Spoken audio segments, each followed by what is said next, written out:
All right.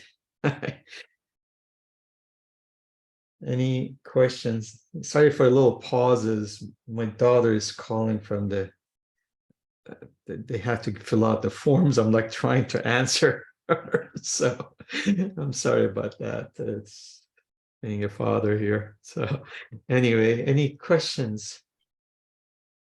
I want to say thank you for the McCormick tip, because I bought McCormick and sold it on Friday. So being in Baltimore, it's a great little tip.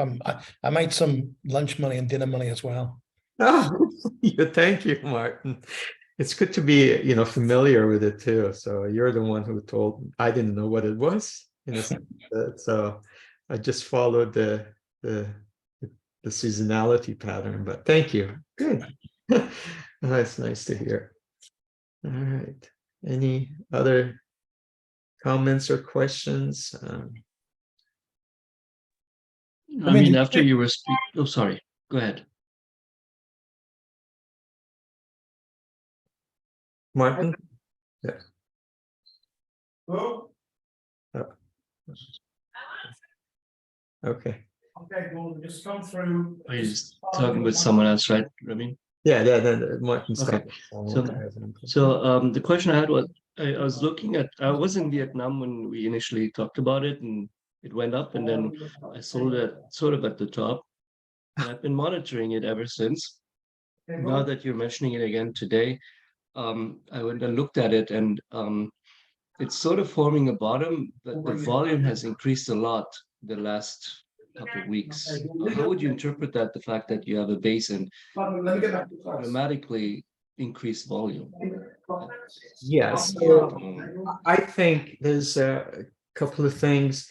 It's I like the chart. It's almost forming like a double bottom, I think. And I don't have it in front of it, but visually, if I remember, they had a nice rise.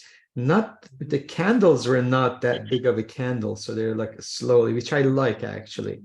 And the rise of the volume, that could be also related to the China story, as well as again, they're depending on very much with the economy in Asia. So I like it with the rising. See, I like when there's a rising volume, but not much movement in the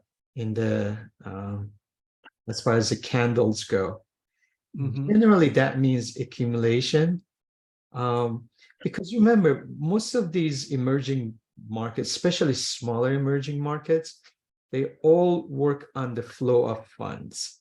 So really, you and I mean, I cannot, I think I mentioned like the second largest stock in Vietnam used to be this dairy products and milk and, and then there was like chicken, and it changed. So what I would suggest is watch the flow of funds, because that's what dictates the movement, because usually not many people in Vietnam are buying their own stocks. It comes from the external, and but it looks attractive for me again.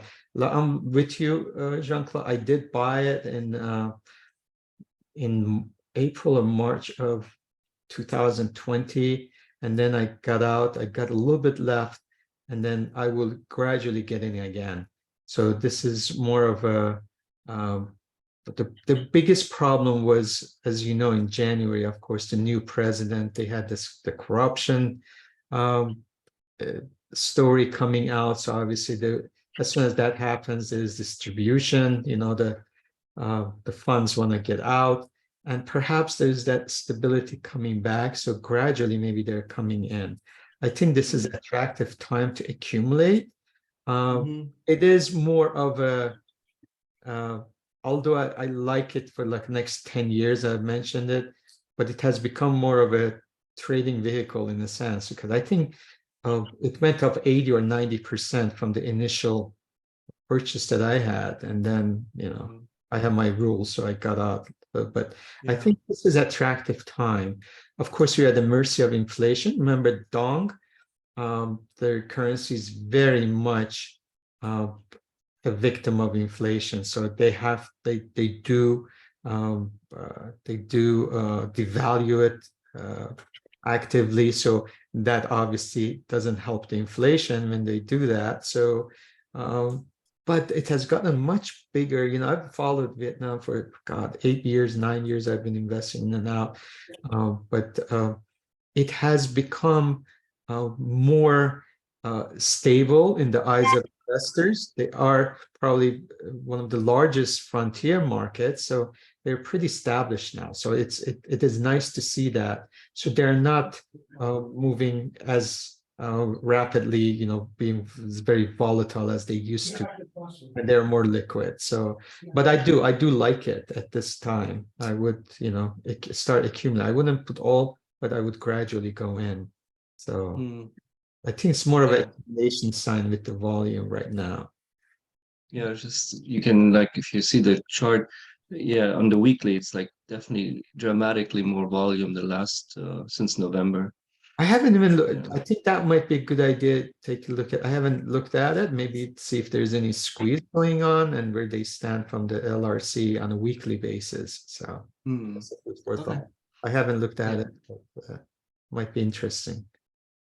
Thank you, Ramin. You're welcome. All right. Any other question or comments? Ramin, did you do your gold trade this week?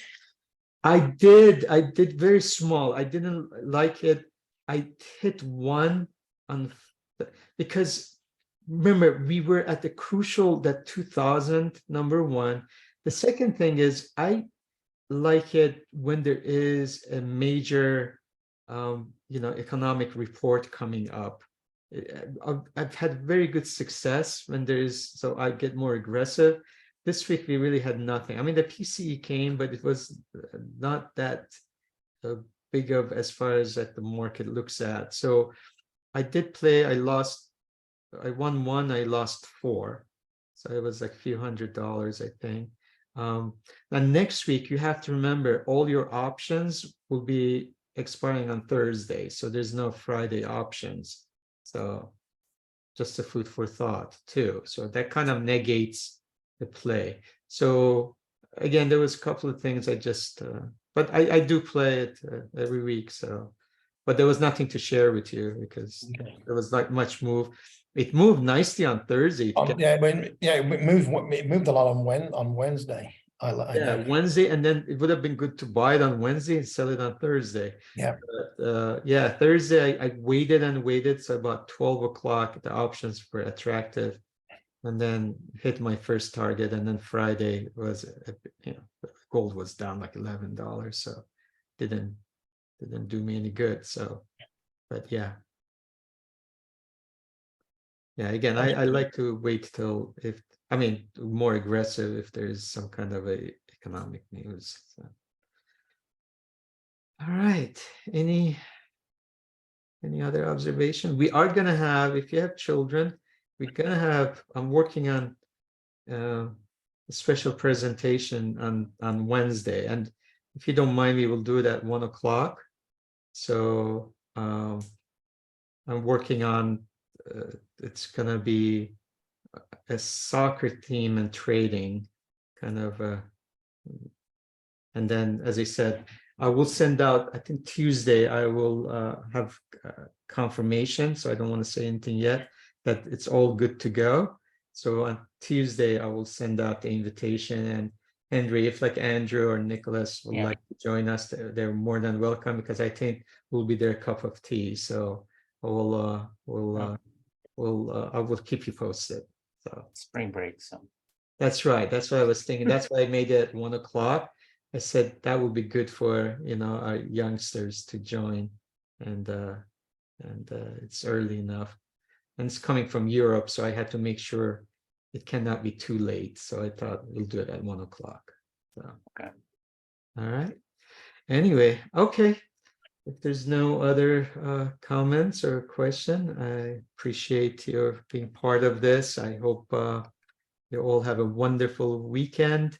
It's our tomorrow is supposed to be special, you know, end of the 13th day of our new year. So you're supposed to picnic outside the house while I'm doing my taxes. So anyway, Oh yeah, that's my week. that Yeah. It was a year last year. Oh God. Anyway. All right. Have a wonderful weekend and I'll see you on Wednesday. Thank you so much, everyone. Thanks, Thank Renee. you, bye. Thank you. As always. Bye. Bye.